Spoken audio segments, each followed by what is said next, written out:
Hello friend, अस्सलाम वालेकुम। Welcome back to my YouTube channel. कैसे हैं आप सब? आज हम पढ़ेंगे जाने अजीज़ का एपिसोड नंबर 9। लेट्स सी आगे क्या होने वाला है। सो स्टार्ट करते हैं। चन्ना महात के लिए आंखों के सामने अंधेरा छाया रहा और जब आंखों को आहिस्ता आहिस्ता खोला तो सामने किसी का धुंधला सा वजूद कुर्सी पे बड़े अंदाज से बैठा सिगरेट के कश लेता दिखाई दिया। वो उसे पहचानने की कोशिश कर रहा था, फिर एकदम वो उसे पहचान गया। आंखों की नज़र क्लियर हुई और दिल ने उस बात पर यकीन कर लिया कि सामने कोई और नहीं बल्कि आर्याल एक टांग को दूसरी टांग पर चढ़ाए बैठा था। कुर्सी के हैंडल पर पिस्तौल पड़ा था। उसके पसीने छूटने लगे। आर्याल भाई, आप? हाँ हाँ, भाई नहीं हूँ तुम्हारा। तुम जैसे घटिया लोगों को भाई या दोस्त नहीं बनाता मैं। उसने उंगली के इशारे से रोका और धुआं छत की तरफ मुंह करके छोड़ा। रूहान के गले में खौफ की लहर सख्त हो गई। उसने मजीद देखा तो चारों तरफ उसकी टीम के लोग अपने पुष्प पर हाथ बांधे सीना ताने खड़े थे। मुझे क्यों बांधा है? वो सीधा मुद्दे पर आया। तुम्हें क्या लगा रूहान, तुम टाइगर की बहन के साथ टाइम पास करोगे, उसके फीलिंग्स के साथ खेलोगे और टाइगर तुम्हें यूं ही जाने देगा? और यार उसके चेहरे पर झुका। टाइगर? हाँ टाइगर, नाम तो सुना होगा। जराइम की दुनिया का मास्टर, जर्मनी का डॉन। क्या वो तुम हो? उसकी आंखें खौफ से खुल गईं। यस, वो मैं ही हूँ। जब कोई शख्स मेरे हत्थे चढ़ जाए तो वो बचता नहीं है। लेकिन मैंने सहल के साथ कुछ भी गलत नहीं किया। उसके वजूद से मजीद पसीने छूटने लगे। अपनी गंदी जुबान से मेरी बहन का नाम मत ले। पिस्तौल उठाकर उसने फौरन उसकी ठोड़ी के नीचे रखकर कहा, मम्मा मुझे जाने दो। पापा प्लीज़, तुमने मुझे छेड़ने की गलती की। मेरी बहन के जज्बातों के साथ खेलकर तुमने मुझे छेड़ा। मम्मा मुझे माफ़ कर दो। मम्मा, मैं तो अगर कोई टाइगर कोई एक बार हाथ लगा ले तो फिर वो उसे ऊपर से नीचे तक खो देता है। उसके वजूद से फूटता हुआ मसूरकुन गज़ब देखकर रूहान को अपनी मौत नज़र आने लगी।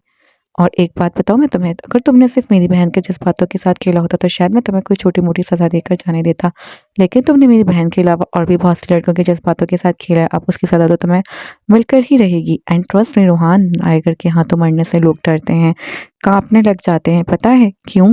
क्योंकि मैं इतनी भयानक मौत देता हूँ कि देखने वाले की रूह भी काँप जाती है। नहीं, नहीं फूफू प्लीज़ मुझे जाने दो। मैं वादा करता हूँ कि कभी किसी लड़की के जज्बातों से दोबारा नहीं खेलूँगा। हुँ, कल किसने देखा है लड़के? हो सकता है कि कल तुम ज़िंदा ही ना हो।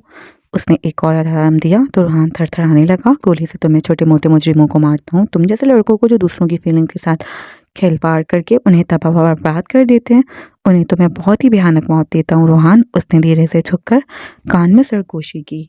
दादा देखो पापा प्लीज़ जाने दो मुझे। खेल तुमने अच्छा खेला था, लेकिन अफ़सोस कि इस बार तुमने गलत लड़की के साथ खेल खेला। शायद अगर तुम्हें पता होता कि वो किसकी बहन है तो उसके जज़्बातों के साथ खेलने से पहले तुम मरना पसंद करते। लेकिन अब भी देर नहीं हुई है। मैं अभी तुम्हें मौत के घाट उतार देता हूँ। और एक कड़वा सच पता है क्या है रूहान? मुझे उन लोगों को अपने सामने तड़प-तड़प कर मरता देखकर बहुत मज़ा आता है, जो मुझसे मुंसलिक किसी भी रिश्ते को अज़ियत दे चुके हों। मैं तुम्हारे आगे रहम की भीख माँगता हूँ, ऐसा मत करो प्लीज़। मम्मा मैं अभी सहल से शादी करने के लिए तैयार हूँ, लेकिन प्लीज़ मुझे मत मारो। हाँ, हाँ, हाँ, देखा, देखा तुमने खान ये क्या कह रहा है? एक ज़ोरदार कहका लगाता हुआ अपनी पुष्प पे खड़े बहनोई को देखने लगा। खान भी मुस्कुराया तो उसने अपने सिगरेट को फिर से होठों से लगाकर आखिरी कश का मज़ा लेते हुए धुआं रूहान के मुँह पर छोड़ा, जिससे वो खाँसने लगा और बचे हुए सिगरेट को अपने शूज़ के नीचे रखकर पीस दिया। तुम्हें क्या लगता है कि तुम्हारी असलियत जानने के बावजूद भी मैं अपनी बहन का हाथ तुम्हारे हाथ में दूँगा या उसे तुम्हारे इंतज़ार में बैठा रहने दूँगा? नहीं रूहान, उसका तो मैंने कल रात ही खान के साथ निकाह कर दिया था। सहल के निकाह का सुनकर वो हैरानगी से देखने लगा, गोया उसे कोई झटका लगा हो। हाँ, और अब तुम्हारा निकाह पढ़ाना है। अब तुम्हारी शादी मौत से करवाऊँगा। उसकी बातें सुनता रूहान अपने आँसू बहाता हुआ नफ़ी में सर हिलाता चिल्ला गया। पर टाइगर तो हमेशा की तरह बेरहम था। टाइगर फिर भी इतनी भयानक मौत नहीं देता, लेकिन तुम इस बार लूसीफर का रूप देखो। मुख्तसर कहकर उसने पुष्प पर हाथ बढ़ाया तो खान ने उसके हाथ में डब्बी थमाई और डब्बी खोलकर वो उससे रूहान पर उछाल गया। अनगिनत गन खजूरें उसके वजूद पर रेंगने लगे। वो चीखने लगा और उसकी चीखें कमरे से बाहर नहीं निकल पाई थीं। आर्याल कुर्सी के साथ टेक लगाए एक नई सिगरेट को सुलगाता उसके चिल्लाने से हंस उठाता महसूस हुआ। कुछ उसके कान के जरिए तो कुछ नाक के रास्ते के जरिए उसके वजूद में दाखिल हुए। चंद ही लम्हे बाद वो तड़प तड़प कर अपनी जान दे गया। पीठ पर खड़ी डार्लिंग ने उसके मरने के पूरे नज़ारे की वीडियो बनाई थी। फिर इस वीडियो वाले मोबाइल को टाइगर के हाथ में थमाकर वो बाहर निकल गई। वो खुद भी उस कुर्सी से उठा और बस इतना कहकर चला गया, उसकी बची हुई लाश को उठाकर कुत्तों के आगे डाल देना। टाइगर तो बहुत ज़्यादा ही बेरहम है। नैना ने उसके जाते ही तमीज़ से कहा, पिछली बार भी तो एक शख्स को ऐसे ही मारा था, भूल गई क्या? नहीं भूली और शायद कभी भूल भी नहीं सकती, इसीलिए मुझे टाइगर से बहुत डर लगता है। अरे अपना तो भाई है वो यारों का यार है, हमारे मामले में बेरहम नहीं हो सकता। तमीज़ ने बड़े ईमान से कहा। बिना ज़रा टाइगर को धोखा देकर देखना, फिर देखता हूँ कि तुम्हारे मामले में रहमदिल है या फिर तुम्हारी सोच से भी ज़्यादा बेरहम। उनकी सरगोशियाँ सुनते खान ने पॉइंट नसीब किया और चलता बना। नो गाइस, टाइगर के साथ खतारी नहीं कर सकती, नैना बोली तो तमीज़ ने भी हाँ में सर हिलाया। सहल इस वक्त लाउंज में बैठी कोई नॉवल पढ़ रही थी जब मीरम ने उसके करीब जगह संभाली। क्या कर रही हो?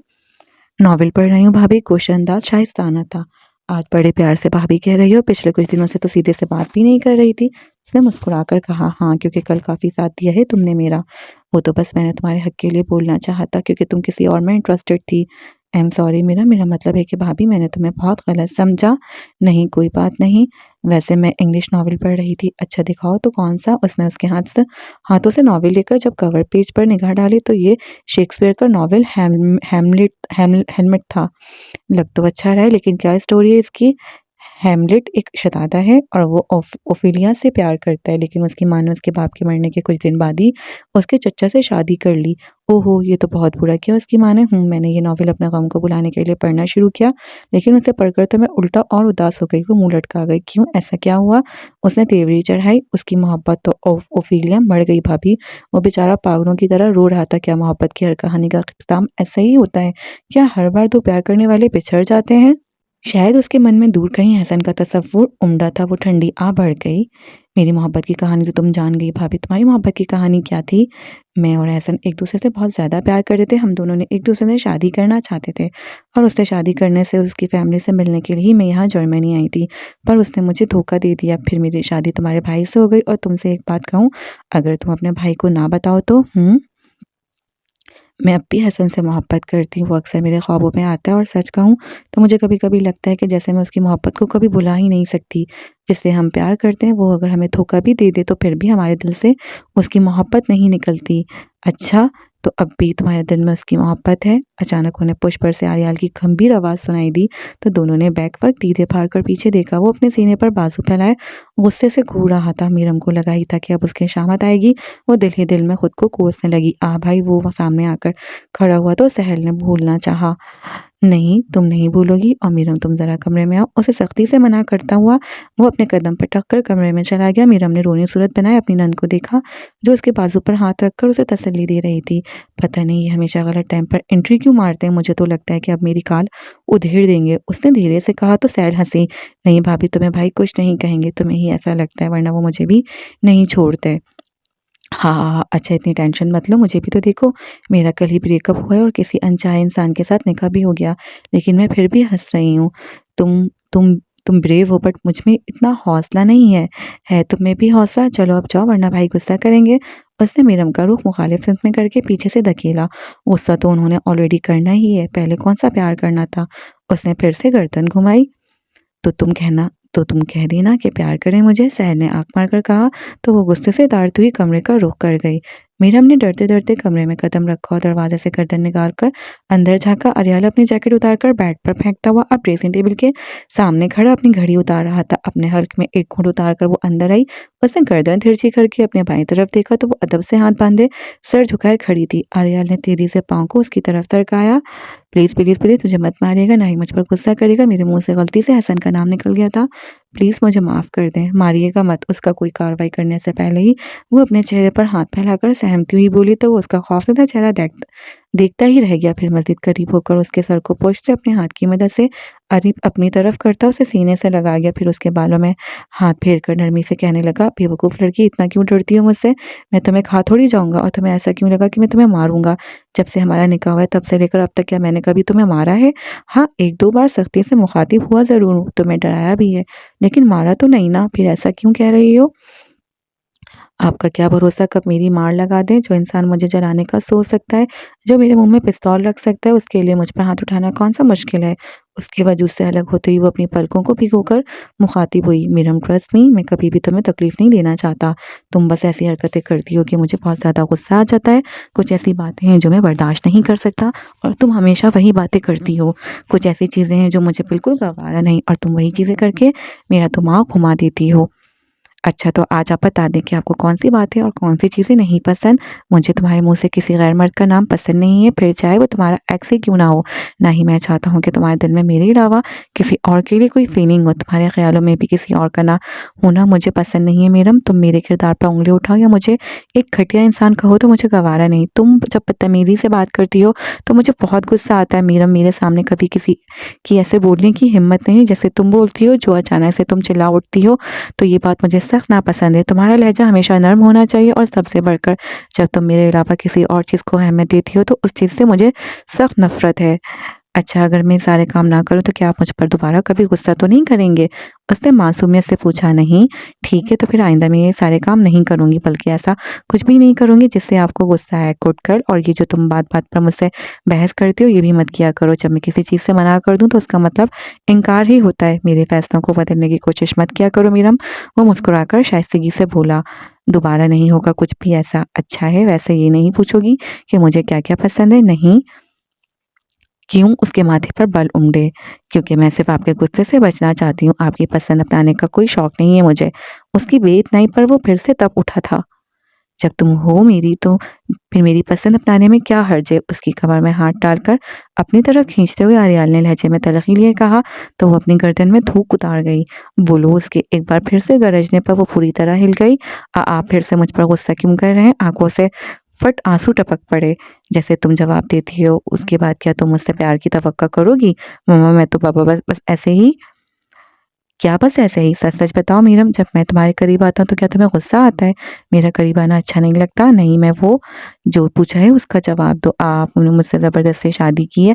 आप आपस से प्यार नहीं करती उसने बामुश्किल कहा और मुकाबिल का अंग-अंग भड़क उठा। एक बात मेरी कान खोलकर सुन लो मीरम, तुम्हारी ये मुसलसल नज़रअंदाज़ी मुझे तुमसे नफ़रत करवा सकती है और जिससे मैं नफ़रत करता हूँ उसे कहीं का नहीं छोड़ता। अपनी बातों में मिठास पैदा करो वरना किसी दिन मेरे हाथों सच में मारी जाओगी। उसे खुद के साथ मज़ीद चिपकाता हुआ वो दौड़ा तो मीरम एक बार फिर से लरज़ गए। आंसू मज़ीद तेज़ी से बहने लगे। उसके दोनों रुखसार पूरी तरह तर हो चुके थे। अच्छी बीवियाँ अपने शौहर के करीब आने पर रोती नहीं है बल्कि मोहब्बत से पेश आती हैं। अपने हाथ से उसके रुखसारों से अक्ष पोंछते हुए अब उसने प्यार से कहा यार पापा प्लीज़ मुझे वो बेचारी मुंह में मनमनाती रह गई और उसने अपने लब्बों को उसके कपकपाते होठों पर रखकर उसकी आवाज़ वहीं दबा दी। कुछ देर उनसे मन मिलाने के बाद वो ज़रा सा पीछे हुआ। मीरम ने निगाह उठाई। आर्या आप मेरा एक काम करेंगे प्लीज़ हुक्म करो तुम। उसने मोहब्बत से उसका चेहरा देखा। आप प्लीज़ पहले ये डरना बंद करो मेरी जान। फिर से जान वो हैरानकुन हद तक हैरान हैरान दिखाई दी। क्या करूं गलती से ज़ुबान फिसल जाती है। हंसकर उसने अपने चेहरे पर हाथ फेरा। आप मोहब्बत करते हैं तो मान क्यों नहीं लेते? मोहब्बत तो नहीं करता मैं तुमसे, वो झट बोला। ठीक है तो फिर जब मोहब्बत हो जाए तभी जान का लफ्ज़ इस्तेमाल कीजिएगा। क्यों? इस लफ्ज़ का मोहब्बत से क्या लेना देना? लेना देना है ये लफ्ज़ एक मोहब्बत करने वाले के मुंह से ही अच्छा लगता है। तो इसका मतलब कि दोबारा कभी ना कहूँ क्योंकि मुझे तुम्हें कभी मोहब्बत नहीं होगी। उसने सपाट से कंधे उचकाए। वैसे अब मैं चाहती हूँ कि हो जाए आपको मुझसे मोहब्बत ताकि आप मुझ पर इतना गुस्सा ना किया करें। हाँ मोहब्बत हो गई तो ज़्यादा पॉजेसिव हो जाऊँगा और जितनी पॉजेसिवनेस इतना ही गुस्सा आता गुस्सा। वैसे मैं कह रही थी कि क्या आप मेरे माँ बाप का पता लगवा सकते हैं? मैं मिलना चाहती हूँ उनसे। ओह तो ये बात है। उसने रुख एक तरफ मोड़ा। प्लीज़ वो उसका बाजू थाम गए। उसने निगाह उसके हाथों में ली, अपनी कलाई पर दौड़ाई तो मुस्कुराहट बिखेर गया। बदले में मुझे क्या मिलेगा? आंखों में अजीब सा शरारतीपन था। जो आप कहें जो मैं दे पाऊँ, सच में जो मांगूंगा दूंगी। उसने मीरम के दोनों नाजुक हाथों को अपने हाथों में थाम कर चेहरा उसके चेहरे पर झुकाकर पूछा तो उसने चुपचाप ऊपर नीचे गर्दन हिलाई। तो वादा करो कि अगर मैंने तुम्हारे माँ बाप का पता लगा लिया तो तुम खुद मुझे किस करोगी, वो भी होंठों पर। उसकी शर्ट पर चंद्रम हाथ के लिए उसने पूरी आंखें खोल कर देखकर टिटट ठीक है वो वादा करती हूँ आहिस्तगी से लब फड़फड़ाए। तो फिर तैयार है ना? लेकिन तब तक के लिए मैं खुद तुम्हारे करीब आ सकता हूँ ना? उसने मुस्कुराकर फिर से अपने लबों को मीरम के होंठ छूने के लिए झुका दिया। आप खाना तो खा लेते। वो फटाफट पीछे होकर बोली। भूख नहीं है, तुम पास हो तो खाने की क्या चाहत? उसके नैनों में तकता वो फिर से उसे बाजू से खींचकर अपने करीब अपनी जानिब करता। उसके चेहरे पर अपने लबों से नकूश बनाता गया। आर्या और मीरम ने नाश्ते की मेज पर बैठते हुए बैक व गुड मॉर्निंग कहा तो सहल और जमील ने भी जवाबन गुड मॉर्निंग दोहराया। भाई वो कुछ बात करनी थी आप मुझे आपसे। जमील ने अपनी चाय खत्म करने के बाद डरते डरते कहा। आर्या हमेशा सरबराही कुर्सी पर बैठता था और अब अपने मुंह में निवाला डालते वक्त भी उसने भी अपने भाई की तरफ नहीं देखा। बोलो सुन रहा हूँ। लहजा हमेशा की तरह संजीदगी से भरपूर। भाई वो अकेले में कुछ बात करनी है। क्यों, ऐसी क्या बात है? यहाँ पर सब घर वाले मौजूद हैं जो कि तुम्हारे अपने हैं। अपनों से क्या छुपाना। अब उसने निगाह जमील पर डाली। मीरम बस सहल के करीब बैठी चाय का कप होंठों से लगाए हुए थी। वो भी जमील की बात जानने में दिलचस्पी रखती थी। वो सब तो ठीक है भाई, लेकिन यहाँ पर बात करूंगा तो हो सकता है कि आपको मेरी बात बुरी लगे और आप मुझ पर गुस्सा करें, फिर सब मुझ पर हंसेंगे, इसलिए कह रहा था। कोई नहीं हंसेगा, बोलो तुम। उसने अपने बाजुओं को सामने मेज पर बिछाकर पूरी तवज्जो अपने भाई की तरफ मब्सूल की। भाई वो दरअसल 2 दिन बाद सहर का निकाह है। वो वक्फा लेते हुए बात शुरू करने लगा तो उसका एक लफ्ज़ ही इस कदर शफाक अंदाज में था कि करीब मौजूद सभी लोग उसके गुस्से का अंदाज़ा लगा गए थे। तो भाई मैं ये कह रहा था कि मैं सहर से प्यार करता हूँ। अगर आप आज उसके बोलने पर सहल मन ही मन में उसको दाद देने लगी। उसकी हिम्मत वाकई इस काबिल थी, लेकिन अगले ही पल उसकी बात मुकम्मल होने से पहले ही आर्याल ने करीब पड़ा शीशे का गिलास उठाकर फर्श पर पटक दिया। कांच के टूटने की आवाज़ से सब हिल गए थे। जिस तरह ये कांच के टुकड़े नहीं जुड़ सकते, ठीक इस तरह तुम्हारा शहर से रिश्ता नहीं जुड़ सकता। हकीकत को जितने जल्दी तस्लीम कर लो उतना तुम्हारे लिए अच्छा है जमील। जब मैं एक बार इनकार कर चुका हूँ तो उसका मतलब इनकार ही है। दोबारा तुम्हारे मुंह से मैं शहर का नाम नहीं सुनना चाहता। उसकी जोश मारती आवाज़ पर मीरम ने बोलने के लिए अपने लब खोले, लेकिन अचानक रात वाली बात उसके दिमाग में घूमने लगी। जब आर्याल ने कहा था कि उसे बहस करने पर गुस्सा आता है, उसके लब वहीं से मट गए, क्योंकि वो खामख्वाह में उसकी गज़ब से भरी तोपों का रुख अपनी तरफ नहीं मोड़ना चाहती थी और इतना भी जानती थी कि उसके फैसले को बदलना बेहद मुश्किल है। एम सॉरी, पर मैं सहर सहर से बहुत प्यार। भाड़ में जाए तुम्हारा प्यार। जब मैं कह दिया कि सहर का नाम नहीं सुनना चाहता तो बार बार उसका बीन मेरे सामने बचाना बंद करो। आखिर बार कह रहा हूँ जमील, अगर तुम्हारी जुबान से मैंने उसका नाम सुना तो नताइज के जिम्मेदार तुम खुद होगे। वो अचानक कुर्सी से खड़ा होकर चिल्लाया। मीरम तो उसकी ऊंची आवाज़ से वैसे ही कांप उठी थी, फिर चाहे उसका गुस्सा किसी और पर क्यों ना हो। जमील खामोशी से लफ्ज़ों को अपने मुंह में ही दबाकर बैठ गया।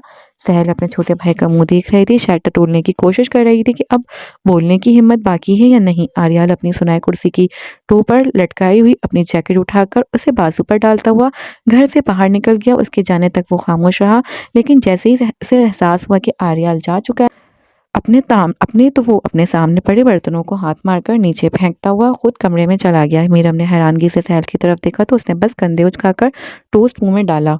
आर्याल को गुस्से से ऑफिस में एंटर होता देखकर सभी अलर्ट हुए। सबने सलाम भी किया, लेकिन वो किसी के भी सलाम का जवाब दिए बगैर खामोशी से अपने कैबिन में चला गया। ये टाइगर को क्या हुआ है आज, बड़े गुस्से में लग रहा है। तमीज़ बोला। बेटा, टाइगर गुस्से में कब नहीं होता, ये पूछेगा तो ज़्यादा अच्छा लगेगा। खान ने मजाक उड़ाया। तुम लोग अपनी फजूल बातें बंद करो। मुझे तो लगता है कि शायद मीरम से झगड़ा हुआ है।